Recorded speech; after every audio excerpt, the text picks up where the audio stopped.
Welcome to my channel. मैं हूं आपकी होस्ट रश्मि। आज मैं अपने गार्डन में फ्रूट प्लांट और कुछ वेजिटेबल प्लांट्स के लिए एक ठंडी खाद बनाने जा रही हूं।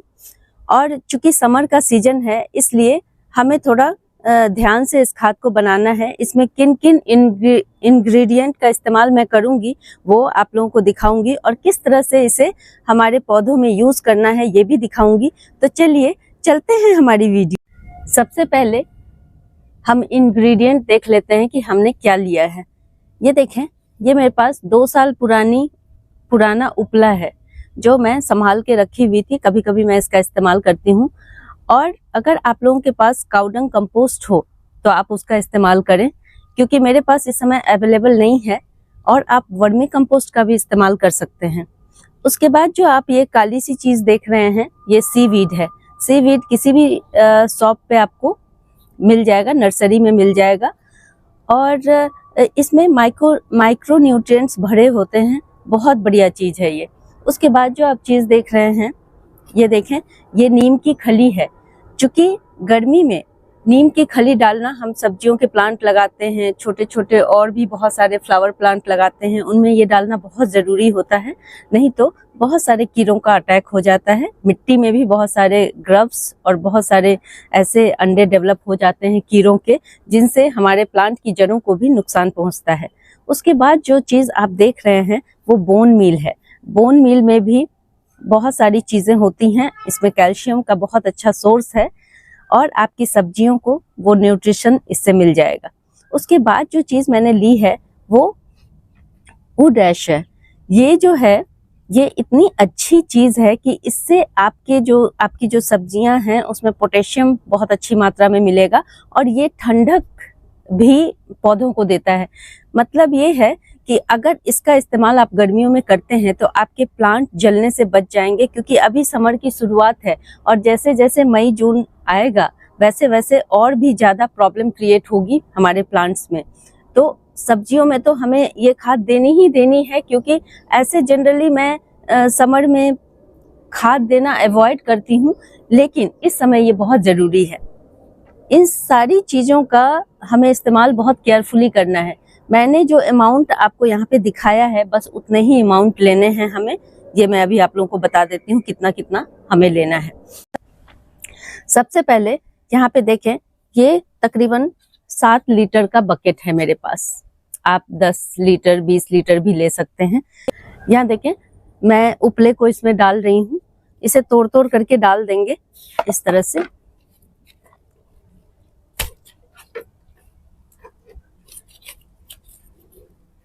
ये धूप में सूख के थोड़े से कड़क हो जाते हैं, इसलिए टूटने में दिक्कत होती है।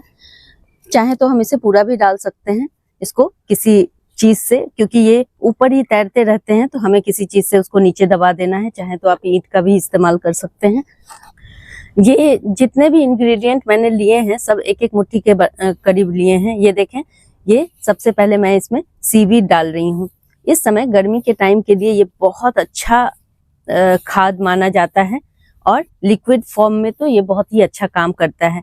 इसके बाद ये नीम की खली है। क्योंकि हम समर में सब्जियां लगाते हैं, फ्रूट प्लांट हैं, तो इनके लिए ये बहुत ज़रूरी है। अदरवाइज पानी डल के जब मिट्टी के साथ जब हीट होती है तो बहुत सारी प्रॉब्लम क्रिएट हो जाती हैं हमारे प्लांट में, स्पेशली गमले में लगे हुए जो प्लांट हैं।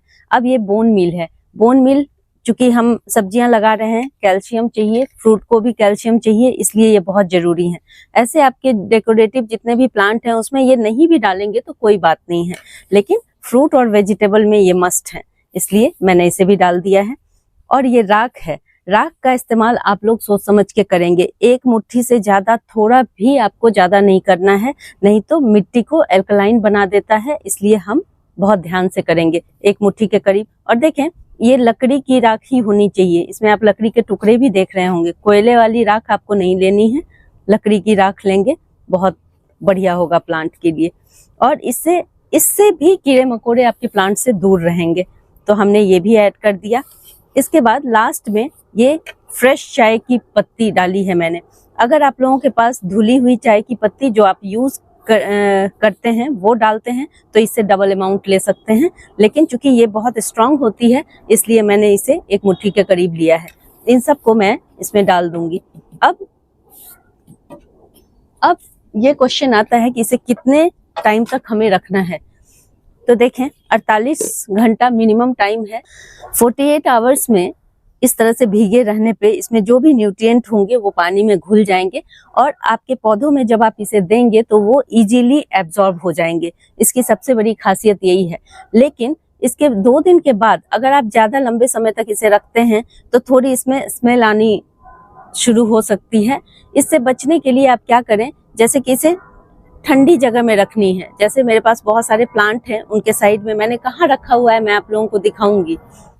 इसको अच्छी तरह से मिला देना है इस तरह से।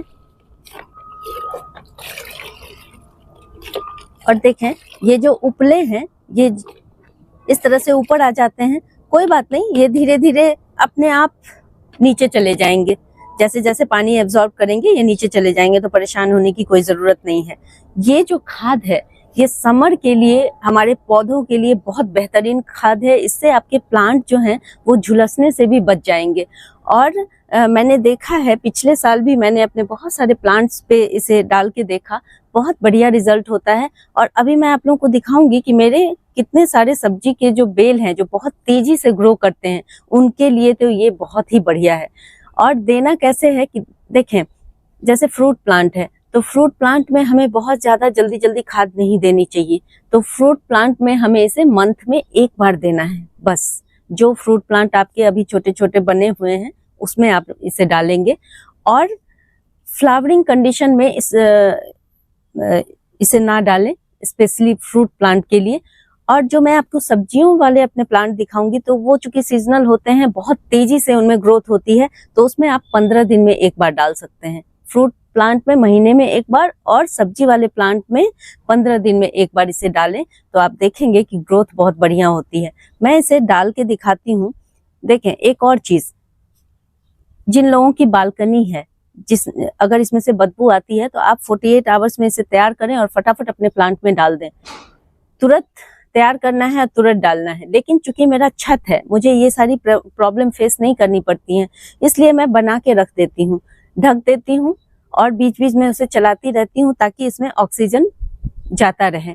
तो इससे मुझे कोई प्रॉब्लम नहीं होती है, इसके स्मेल से, ना ही किसी तरह के कीड़े मकोड़े आते हैं इसमें अगर आप इसे ढक के रखते हैं।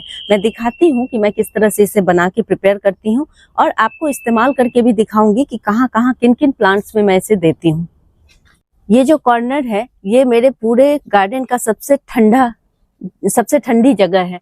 तो यहाँ पे मैंने आपको उस बकेट में, मैं इसमें हमेशा तैयार रखती हूँ समर के टाइम में, वो देखें मेरी खाद बन के रेडी है। और इसमें से मैं, आप देखेंगे कि इसमें कोई भी कीड़ा नहीं दिख रहा है, कुछ भी नहीं है। इसमें से मैं इस तरह से 1 मग निकाल ली हूँ। इसमें थोड़ा स्मेल होता है, तो स्मेल से आपको कोई घबराने की बात नहीं है। ये देखें, ये तकरीबन 1 लीटर है। ये देखें 1 लीटर जो लिक्विड हमने निकाला है उसको हम 10 लीटर पानी में डाल देंगे इस तरह से। और ये देखें इसका कलर कुछ इस तरह से हो जाता है, लाइट ब्लैकिश टाइप का। और इसे कैसे देना है हमें, देखें 1-1 मग, जैसे मेरे ये अनार का प्लांट है और देखें इसमें अनार बन रहे हैं अब धीरे धीरे, छोटे छोटे अनार आपको दिख रहे होंगे।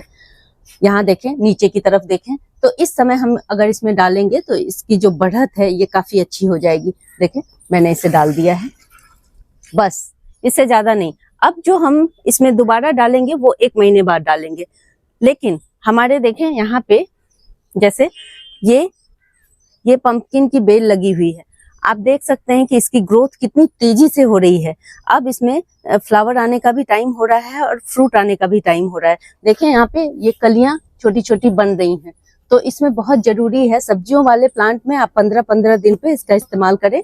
और हमारा ये ग्रो बैग भी देख रहे होंगे आप, काफी बड़ा है, तो इसमें मैं 2 मग इस्तेमाल करूंगी। ये सब मैं आप लोगों को अंदाजे के लिए बता रही हूँ ताकि आप लोग ध्यान से इसे समझ सकें। ये देखें इसकी जड़ों के पास थोड़ा सा दूर हटा करके हम इसे इस तरह से डाल देंगे, बस चारों तरफ। ये हमारा हो गया। अब आप जैसे मान लें आपके छोटे छोटे प्लांट हैं तो उसमें आप 100 ml इस टाइप से आप डाल सकते हैं। और अपने तकरीबन सैक्यूलेंट को छोड़ करके सारे प्लांट्स में आप इसे डाल सकते हैं। देखें यहाँ पे मोगरे का मेरा ये प्लांट है और ये लगातार 15 दिनों से लगातार फ्लावरिंग कर रहा है, बहुत बढ़िया फ्लावरिंग कर रहा है। इस समय गर्मी बहुत ज्यादा है, हीट बहुत ज्यादा है, लेकिन आप देखें कितना बढ़िया ये फ्लावरिंग कर रहा है। तो इसी तरह से आप इसका हिबिस्कस में भी इस्तेमाल कर सकते हैं। जिनके हिबिस्कस में फूल नहीं आ रहे हैं, आप एक बार आजमा के देखें कितना बढ़िया रिजल्ट मिलता है। छोटे छोटे सैपलिंग है, उसमें हम कैसे डालेंगे? अगर आप 1 मग डाल देंगे तो नेचुरली आपका प्लांट खराब हो जाएगा। तो कैसे डालना है? बस थोड़ा थोड़ा डालना है। अमाउंट आप देखें, इतने छोटे छोटे हमारे प्लांट हैं, तो यहाँ किनारे किनारे जस्ट 100 ml के करीब। देखें इस तरह से इसकी ग्रोथ भी अच्छी होगी और कोई बुरा प्रभाव भी इस पे नहीं पड़ेगा। बस थोड़ा थोड़ा हमने इस तरह से डाल दिया और ये 15 दिन में भी आप रिपीट कर सकते हैं। अमाउंट को कम रखें क्योंकि इसकी ताकत तो होती ही है। इसमें एक ही खासियत है कि ये गर्मी की वजह से जो दूसरी खाद हमारे प्लांट को नुकसान पहुंचा देती हैं, तो ये प्लांट नुकसान नहीं पहुंचाती हैं और आपका प्लांट बहुत अच्छे से थ्राइव करेगा और पूरे गर्मी में ये अच्छे से सरवाइव कर जाएगा। अगर आप लोगों को मेरी ये वीडियो पसंद आती है तो प्लीज इसे लाइक, शेयर एंड सब्सक्राइब करना ना भूलें। बेल बटन को जरूर दबाएं। Live nature, love nature. Thank you.